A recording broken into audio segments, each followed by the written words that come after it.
Buenos días a todos. Tenemos hoy un nuevo capítulo del podcast Derecho Marítimo para Estudiantes y hoy tenemos con nosotros al profesor Carlos Gorriz. Carlos es profesor de Derecho Mercantil, es profesor titular de la Universidad Autónoma de Barcelona. Carlos, muchísimas gracias por estar aquí. Gracias a ti, Juan Pablo. Es un placer y un honor estar contigo y hacer esta pequeña charla, más que clase charla. Perfecto, muchísimas gracias, Carlos.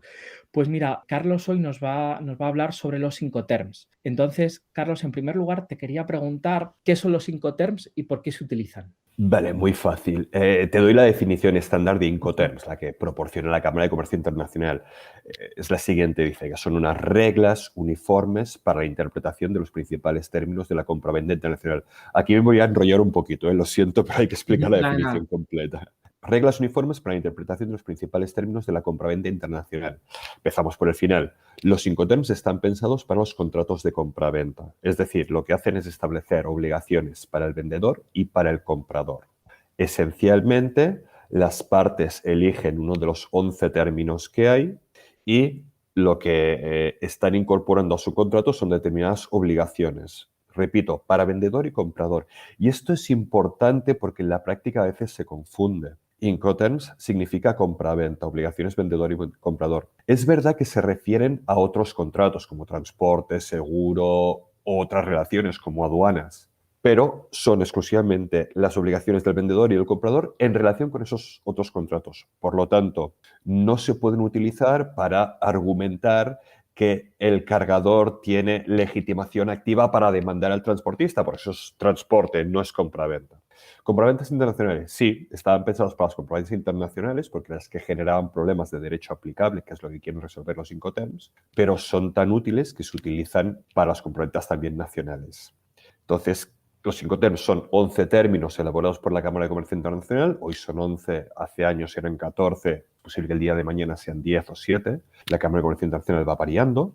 Y estos términos se conocen con 3 letras que son la abreviatura del término en inglés. Por ejemplo, Free on Board es el FOB, traducido como franco a bordo, franco libre de impuestos a bordo.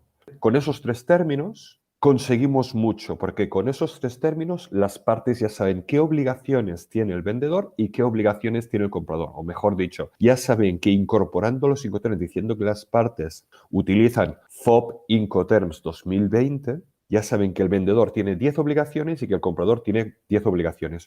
Por eso utilizan tanto. Y esas 10 obligaciones son igual en todo el mundo. Es decir, da igual que contratemos con un vendedor venezolano, chino, alemán, esas son obligaciones, son iguales. Por eso son reglas uniformes. Y de ahí su éxito. Con esos 3 términos me ahorro muchas discusiones, debates, negociaciones, conflictos, porque se utilizan igual en todo el mundo y están estandarizados. Y como llevan tanto tiempo en vigor, las partes ya los conocen. ¿Y cuáles son esas obligaciones? Son 10. Esencialmente, la más importante es la entrega. ¿Dónde va a tener, o mejor dicho, cómo va a tener lugar la entrega? Por ejemplo, en un FOB, el vendedor cumple su obligación de entrega cuando pone las mercancías a bordo del buque contratado por el comprador. A partir de ese momento, el vendedor ya ha cumplido, todos los riesgos y costes posteriores son del comprador. Por lo tanto, si las mercancías se dañan, las dos partes ya saben que si se ha producido el daño durante el transporte, después de que las mercancías estén a bordo, riesgos y costes son del comprador. Y también saben que el vendedor tiene que hacer los trámites de exportación, el comprador los trámites de importación, que ninguna de las partes está obligada a asegurarse, que pueden asegurarse si quieren, que el vendedor tiene que entregar las mercancías embaladas en perfecto estado para realizar ese transporte, que el comprador tiene que hacer la verificación y que las dos partes tienen que asistirse. Es decir, simplemente utilizando esas 3 letras, FOB, FOB, solucionamos todo esto. Por último, Incoterms son reglas. Son unas reglas elaboradas por la Cámara de Comercio Internacional, que es una ONG. ONG en el sentido puro, organización no gubernamental. La ONG, la Cámara de Comercio Internacional, no está representada por los estados, con lo cual no puede hacer convenios ni sus reglas están pensadas para que los estados las incorporen como leyes. Por tanto, los Incoterms no son normas jurídicas. Se discute mucho si son unos usos, costumbres, si tienen un valor puramente contractual, que es lo que yo pienso, pero eso da igual. La idea es que para que se incorporen los Incoterms al contrato, las partes tienen que someterse a ellos. Basta que digan que aplican el FOB o el CIF o el FCA Incoterms 2020, por ejemplo, y ya incorporan los Incoterms a su contrato. Si además podemos probar que son usos de comercio, pues más fuerza todavía. Pero vamos, no ganas mucho. Es una discusión académica interesante, pero desde el punto de vista práctico no genera mayores dudas. Entonces, más o menos ya nos has ido anticipando también un poco los criterios que se deben tomar en consideración para elegir un Incoterm. Y en este sentido, o sobre la base de esto, te quería preguntar si hay algún término especialmente complicado o de alguna manera que no sea conveniente utilizar. ¿Cuál es tu opinión en este sentido? Sí, hay dos términos complicados. Es decir, los Incoterms son 11 términos. Te pego un poquito de rollo, ¿eh? Son 11 términos. La Cámara de Comercio Internacional los clasifica en función del modo de transporte, en polivalentes que utilizan para todo modo y marítimos. Pero a mí me parece más didáctica una clasificación antigua que los agrupaba en 4 grupos, valga la redundancia. El primer grupo era el ex-works. El ex-works empieza, básicamente, significa que el vendedor lo único que tiene que hacer es poner las mercancías a disposición del comprador en su establecimiento, del vendedor, y no hacer nada más, ni cargar las mercancías, ni encargarse del transporte, ni gestión alguna, ni siquiera encargarse de los trámites de exportación. El comprador tiene que venir, recoger las mercancías y hacerlo todo.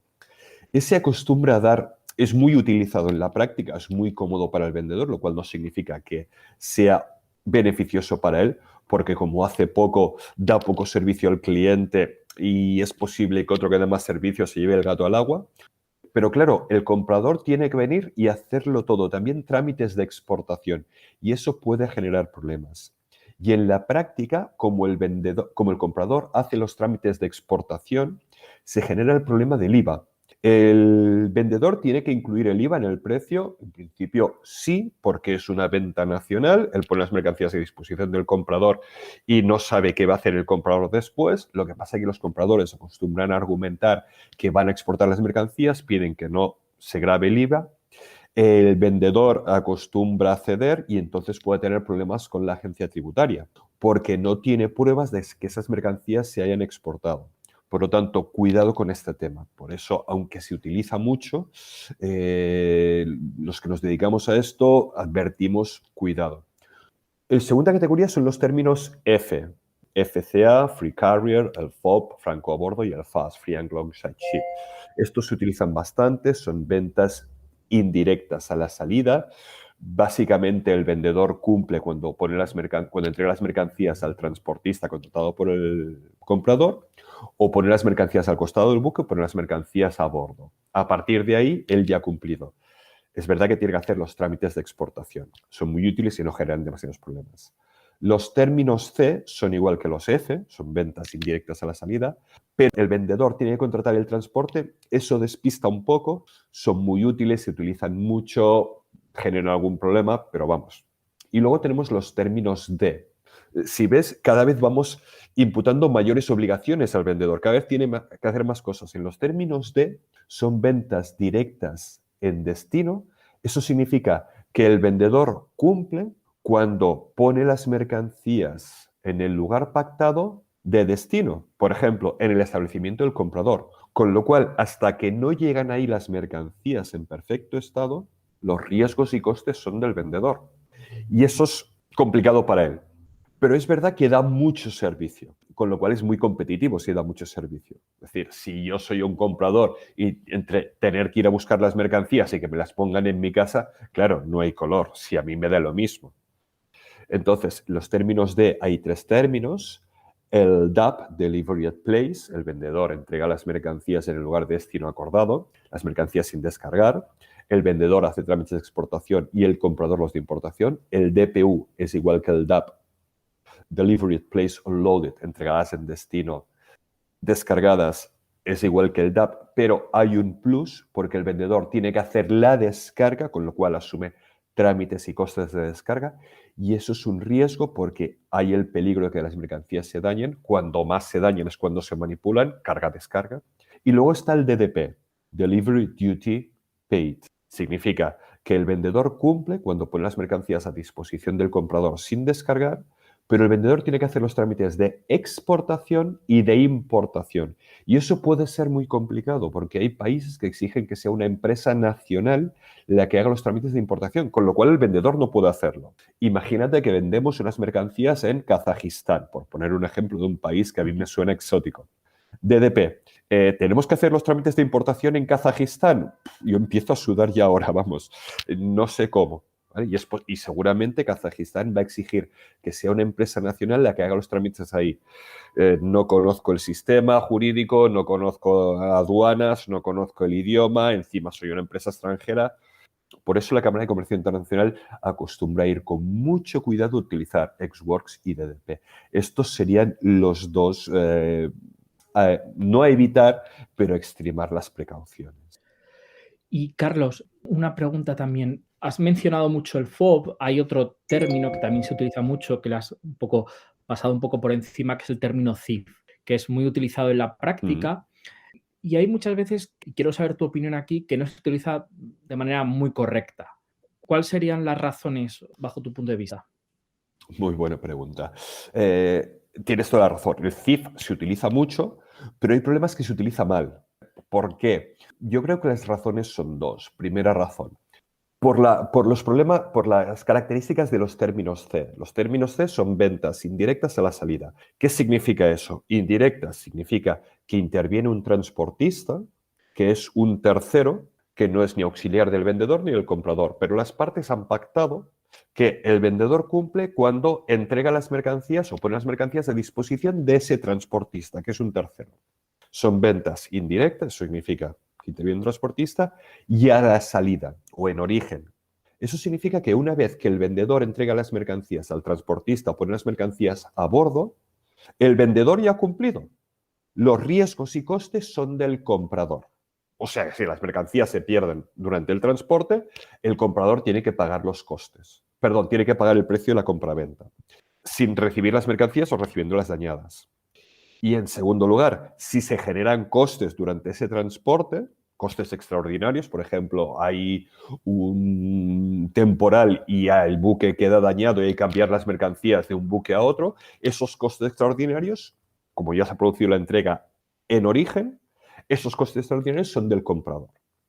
Ahí los F y los T son iguales, pero los C, el problema reside, o la gracia está, en que el vendedor tiene que contratar el transporte. Es decir, él contrata el transporte en nombre propio, lo paga, pero los riesgos de ese transporte son del comprador. Y eso hace que nos explote la cabeza. Es decir, contrato el transporte, sí, lo pago, sí, como vendedor, pero todo lo que pase durante ese transporte es a riesgo del comprador. Sí, sucede así. Y no solo los riesgos, sino los costes. Yo pago los costes, yo vendedor pago los costes del transporte y tengo que pagar todo lo que aparezca, todos los costes ordinarios que aparezcan en ese contrato de transporte, pero si hay algún gasto extraordinario, como por ejemplo eso de descargar las mercancías por un temporal, esos gastos extraordinarios son a cargo del comprador y eso es lo que nos distorsiona. Esa sería la primera razón, que es consustancial a todos los términos C. ¿Vale? Por eso siempre digo, cuidado, términos T son ventas indirectas en origen. Es verdad que el vendedor contrata el transporte, pero solo tiene que pagar eso, el precio, el flete normal. Todos los riesgos y costes extraordinarios posteriores a la entrega de las mercancías en origen, cuando las mercancías se ponen a bordo, son del comprador. Y la segunda razón es el tema del seguro. El vendedor tiene que contratar el seguro, y por lo tanto pagarlo, lo contrata en nombre propio como tomador, pero el asegurado y el beneficiario es el comprador. ¿Por qué el asegurado? Porque ya hemos dicho que el riesgo del transporte es del comprador, con lo cual lo lógico es el que esté contratado. Y quien va a recibir la indemnización es el comprador. ¿Por qué? Porque él tiene el riesgo. Si las mercancías se dañan, el comprador paga el precio al vendedor, pero luego tiene derecho a que el asegurador le pague la indemnización. Por eso, en un CIF, y aquí viene la complicación, el vendedor tiene que contratar el seguro, pagarlo, pero el seguro lo está contratado en beneficio del comprador. ¿Qué sucede? Muchos vendedores piensan, uy, si las mercancías se dañan, el comprador puede no pagarme porque se va a enfadar, entonces, ¿qué hago? Contrato el seguro en beneficio propio. Error. ¿Por qué? Porque ahí está incumpliendo lo que dicen los Incoterms. Y ahí se puede generar un problema, porque la compañía de seguros puede decir, oye, has contratado el seguro en beneficio propio, pero tú no tienes el riesgo del contrato, porque el riesgo era del comprador, con lo cual no te pago al vendedor. Y cuando el comprador le pide que le pague, el asegurador lo tiene muy fácil. Oye, como es que el seguro lo ha contratado el vendedor en beneficio suyo, no en beneficio tuyo, comprador, con lo cual a ti tampoco te pago. ¿Vale? Eso es un poquito la problemática del CIF. Carlos, pues muchísimas gracias. Creo que nos has explicado perfectamente qué son esto de los Incoterms, que además es una materia que muchas veces en las asignaturas de Derecho Marítimo se pasa muy rápido, cuando en la práctica tiene una importancia comercial brutal. Entonces, agradecerte de nuevo el que hayas estado aquí y nada, para mí ha sido un placer. Nada, agradecerte a ti que me hayas invitado y sobre todo felicitarte por esta iniciativa que me parece extraordinaria. Queda a tu disposición y de tus alumnos para lo que necesitéis. Y Perfecto. nada, muchas Muchísimas gracias, gracias. Carlos. Adiós.